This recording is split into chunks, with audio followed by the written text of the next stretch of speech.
జ్యోతిరావు ఫూలే జయంతి సందర్భంగా ఘనమైన నివాళులు మేము అర్పిస్తూ ఉన్నాం. తెలుగుదేశం పార్టీ అంటేనే బీసీలు, బీసీలు అంటే తెలుగుదేశం పార్టీ.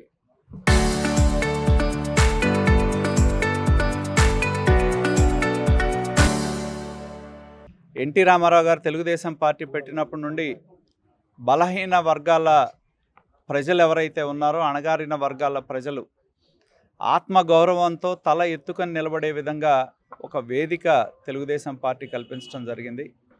రాజకీయంగా కూడా బలహీన వర్గాల ఎదుగుదలకి తెలుగుదేశం పార్టీ వివిధ కులాల్లో ఉన్న నాయకత్వానికి ప్రాధాన్యత ఇవ్వటం జరిగింది.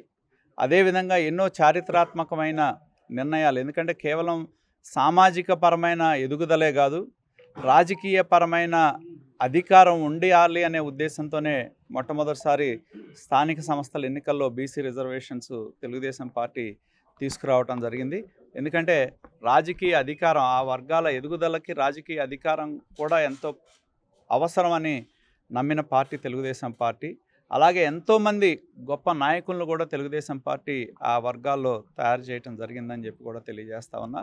గతంలో ఎప్పుడూ కూడా నిరాదరణ గురైన వర్గాలు ఎవరైతే ఉన్నారో ఆ వర్గాలకి నాయకత్వాన్ని అందించి ఇవాళ మన మధ్య లేకపోయినా ఎర్రనాయుడు గారు లాంటి వాళ్ళు కావచ్చు, దేవేంద్ర గౌడ్ కావచ్చు, యనమల రామకృష్ణుడు గారు కావచ్చు, ఎంతోమంది చదువుకున్న యువకులకి రాజకీయపరమైన అవకాశాలు తెలుగుదేశం పార్టీ కల్పించి ఆ వర్గాలకి ప్రాధాన్యత ఇవ్వటమే కాదు, ఎదగటానికి అవకాశం తెలుగుదేశం పార్టీ కల్పించడం జరిగింది.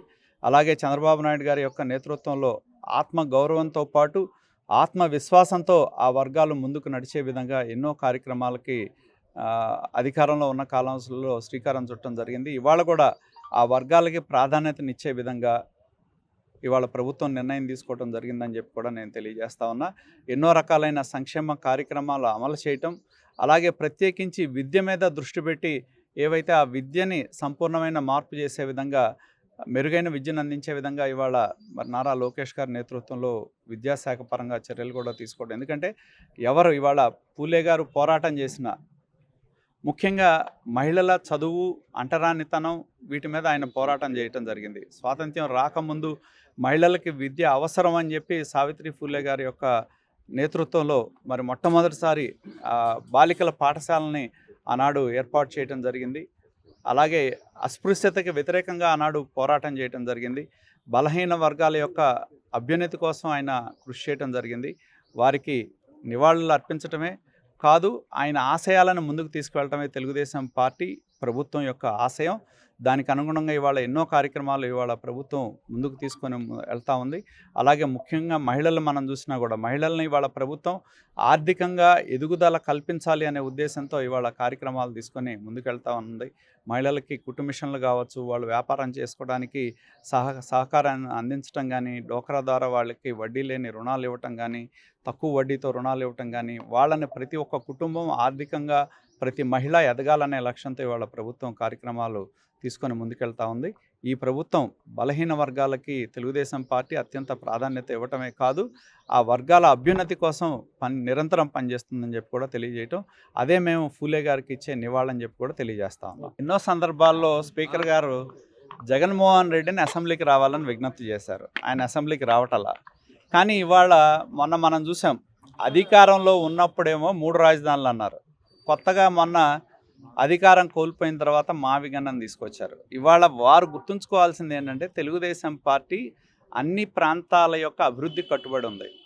మరి మొన్న ఆయన అసెంబ్లీకి వచ్చుంటే మరి ఫైనాన్స్ మినిస్టర్ స్పీచ్ చూసుంటే దానిలో 3 ప్రాంతాలుగా ప్రభుత్వం విభజించడం జరిగింది. ఒకటి తిరుపతి రీజియన్గా ఒక రీజనల్ డెవలప్మెంట్ అథారిటీ, 2 వైజాగ్ చుట్టుపక్కల ప్రాంతాలు శ్రీకాకుళం, విజయనగరం కలిపి ఒక రీజనల్ డెవలప్మెంట్ అథారిటీ, అమరావతిని బేస్ చేసుకొని అమరావతి రీజనల్ డెవలప్మెంట్ అథారిటీ అనేది. ఈయన కొత్తగా చెప్పేది ఏంటి ఇవాళ మావిగన్ అనేది? మొన్న బడ్జెట్ సందర్భంగానే ఆర్థిక మంత్రి స్పష్టంగా అమరావతి ప్రాంతంగా ఒక రీజనల్ డెవలప్మెంట్ అథారిటీని మేము ఏర్పాటు చేస్తూ ఉన్నాం, అమరావతే కాదు అమరావతి చుట్టుపక్కల అభివృద్ధికి కూడా కట్టుబడి ఉండే విధంగా మేము రకరకాలైన ఇండస్ట్రీస్ కావచ్చు, లేకపోతే ఇతర మౌలిక సదుపాయాల కల్పన కోసం ఈ రీజియన్ని అభివృద్ధి చేయడానికి కూడా మేము ఒక రాష్ట్రాన్ని 3 రీజియన్స్గా చేసి మేము కట్టుబడి ఉన్నామని చెప్తే, ఈయన ఇవాళ కొత్తగా ఎందుకంటే ఒకటే వాళ్ళు కోరుకునేది మేము ప్రాంతాల మధ్య విద్వేషాన్ని రెచ్చగొడతాం, కులాల మధ్య విద్వేషాన్ని రెచ్చగొడతాం, లేకపోతే ఎవరైతే యాంటీ సోషల్ ఎలిమెంట్స్ ఉన్నారో వాళ్ళని రెచ్చగొట్టే విధంగా మాట్లాడతాం. ఇవన్నీ కూడా నిన్న కూడా మనం చూసాం, హైకోర్టు జడ్జెస్ కూడా కామెంట్ చేశారు. ఏది 2029లో మేము వస్తే విధ్వంసం చూపెడతామని చెప్పి. హైకోర్టు కూడా తీవ్రమైన వ్యాఖ్యలు చేయడం జరిగింది. అంటే ఇవాళ ప్రభుత్వ వైఫల్యాలు, ప్రతిపక్షంలో ఉన్నప్పుడు ప్రభుత్వ వైఫల్యాలు ఏదన్నా ఉంటే ఎత్తి చూపే బాధ్యత ప్రతిపక్షాలది. ప్రభుత్వం తప్పులు జరిగినాయి అనుకోండి, ఆ జరిగిన తప్పుల్ని ఎత్తి చూపి ఇదిగో ఇది కరెక్ట్ కాదు, ఇలా చేస్తే బాగుంటుందని చెప్పాల్సిన బాధ్యత ప్రతిపక్షాంది. అది వదిలేసి కేవలం ఏదో రకంగా అల్లర్లు సృష్టించాలి అనే ఒకే ఒక్క ఆలోచనతో మరి రాష్ట్రంలో జరుగుతూ ఉన్న సంఘటనలు కనపడతా ఉన్నాయి. నాకు నిన్న బొత్స గారు చూశాను, నేను ఎక్కడో కన్నీరు ఎందుకు పెట్టాడో నాకు అర్థం కాలే ఆయన. ఎందుకంటే రాజశేఖర రెడ్డి గారు చనిపోయినప్పుడు మేమున్నాం, చనిపోయినప్పుడు జగన్మోహన్ రెడ్డి అక్కడ లేడు అనేది అందరికీ తెలిసిన సంగతే. మరి ఎక్కడున్నాడో వాళ్ళు చెప్పాలి. జగన్మోహన్ రెడ్డి రాజశేఖర రెడ్డి గారు చనిపోయిన తర్వాత రావడానికి చాలా సమయం పట్టింది. వచ్చిన తర్వాత వచ్చి రాగానే ఆ రోజు సంతకాల సేకరణ కార్యక్రమం అసలు ఏంటి, అప్పటికి చాలా రూమర్లు ఉన్నాయి. సాక్షిలో కూడా ఆయన హెలికాప్టర్ ప్రమాదం జరిగింది, రాజశేఖర రెడ్డి గారు ఆ కొండల మీద నుంచి నడిచి వస్తున్నారు, పోలీసులు ఆయన కోసం ఎదురెళ్ళారు, ఆయన మరణించలేదని చెప్పి సాక్షిలోనే వేశారు చాలాసేపు. సాక్షిలో ఆ రోజు చాలా స్క్రోలింగ్స్ వచ్చినాయి. ఏది రాజశేఖర రెడ్డి గారు బతికున్నారు, కొండ మీద ఉన్నాడు, దిగుతున్నాడు, ఆయన ఆరోగ్యంగానే ఉన్నాడు, పోలీసు బృందాలు వెళ్ళినాయి అని చెప్పి. కానీ ఒకవైపు సంతకాల సేకరణ చేపట్టడం జరిగింది ఆ రోజు. ఎందుకంటే ఎవరైతే ఇవాళ బొత్స గారు ఉన్నారో ఆ రోజు విభేదించి ఎన్నో మాటలు, ఎన్నో వాస్తవాలు ప్రజలకు చెప్పారు. ఇవాళ అవన్నీ కూడా కప్పిపుచ్చుకోవడానికి ఆయన కన్నీరు గారుస్తున్నారు తప్పితే ఇంకోటి కాదు. చాలా సందర్భాల్లో గతంలో కూడా రోసయ్య గారు కూడా నిండు అసెంబ్లీలోనే చెప్పడం జరిగింది, మరి రాజశేఖర రెడ్డి గారే ఆయన్ని తీసుకెళ్లి బెంగళూరులో పెట్టారని. ఇవన్నీ మేము చెప్పడం కాదు, ఆ రోజు స్వయాన ఆ నాయకులే మరి నిండు అసెంబ్లీలో చెప్పిన మాటలని చెప్పి కూడా నేను తెలియజేస్తా ఉన్నా. నేను కోరేది ఒకటే, ప్రతిపక్షానికి ప్రజలు ఎన్ని సీట్లు ఇచ్చారనేది కాదు, ప్రజల గొంతు వినిపించాల్సిన బాధ్యత వాళ్ళకుంది. ప్రభుత్వ వైఫల్యాలు ఉంటే వాటిని ఎత్తి చూపే బాధ్యత ఉంది. కానీ ఇదేదో మనం బలాలు తెలుసుకోవడానికి కాదు రాజకీయం అంటే. ఫిజికల్గా అలా అయితే ఈ రాష్ట్రంలో, ఈ దేశంలోనే రాజకీయం అనేది ఉండదు. రాజకీయం అనేది సిద్ధాంతపరమైన పోరాటాలు. సిద్ధాంతం, రాజకీయ పార్టీగా మాకో సిద్ధాంతం ఉంటుంది, వాళ్ళకో సిద్ధాంతం ఉంటుంది.